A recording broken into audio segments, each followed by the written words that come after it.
Ce jugement est assez accablant et ressenti comme excessif. Donc on n'évoquera pas le fond, l'ivresse du pouvoir. On se contentera effectivement de commenter ce jugement qui de fait est très sévère à un double titre.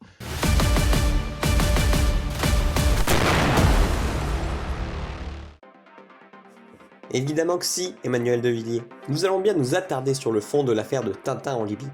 Nicolas Sarkozy déclaré coupable en première instance d'association de malfaiteurs, logique aux victimes des juges rouges? On ne veut que tout ça. Tout d'abord, qu'est-ce que la justice reproche à Nicolas Sarkozy?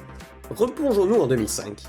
2 ans avant la présidentielle de 2007 remportée par Sarkozy, 2 de ses plus proches collaborateurs, Claude Guéant et Brice Hortefeux, se rendent en Libye.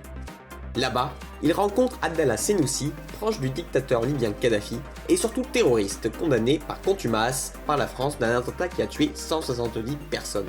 Moralement déjà, cela est répréhensible.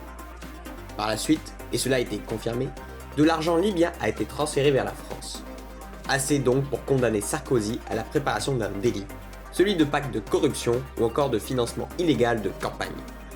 Ces 2 derniers chefs d'accusation n'ont toutefois pas été retenus dans le jugement précautionneux, faute de preuves tangibles.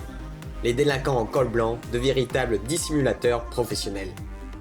Finalement, Nicolas Sarkozy est condamné pour association de malfaiteurs, qui plus est avec un terroriste.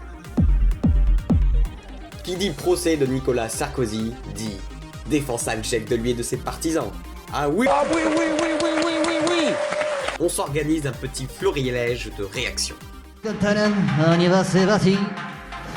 Ce qui s'est passé aujourd'hui dans cette salle du tribunal correctionnel de Paris est d'une gravité extrême pour l'état de droit. S'en prendre médiatiquement à la décision de justice, étayée sur des centaines de pages, se trouve plutôt être la définition de l'attaque contre l'état de droit. Le document Mediapart, qui était à l'origine de cette procédure, était, je cite, un faux. Ce document Mediapart confirmait le financement libyen de la campagne de Sarkozy. La justice n'a pas été capable d'exprimer à 100% sa véracité, donc elle ne l'a pas retenu dans le jugement. À quoi bon donc tenter de s'innocenter à partir d'éléments absents des motivations finales? L'exécution provisoire, c'est quand il y a un trouble à l'ordre public. Oui. Je vois pas où est le trouble à l'ordre public. Je crois pas que M. Sarkozy veuille s'évader.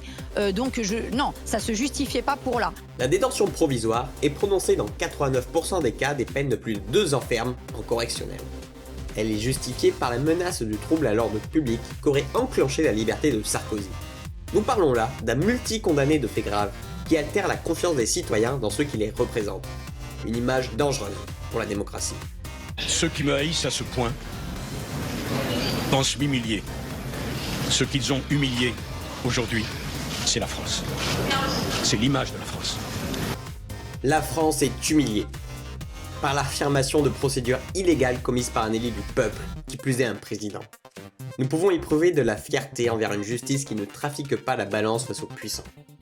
En 2027, cela fera 20 ans, mesdames, messieurs, que les Français ne se sont pas prononcés souverainement et d'une certaine manière librement. Alors moi, je terminerai par une formule de personnes âgées, parfois par dépit, qui est assez théâtrale.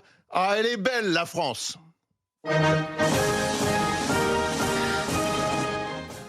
Défendre des puissants qui s'affranchissent de nos règles judiciaires pour leur intérêt personnel, effectivement, elle est belle cette France, et celle-là ne doit pas demeurer intemporelle.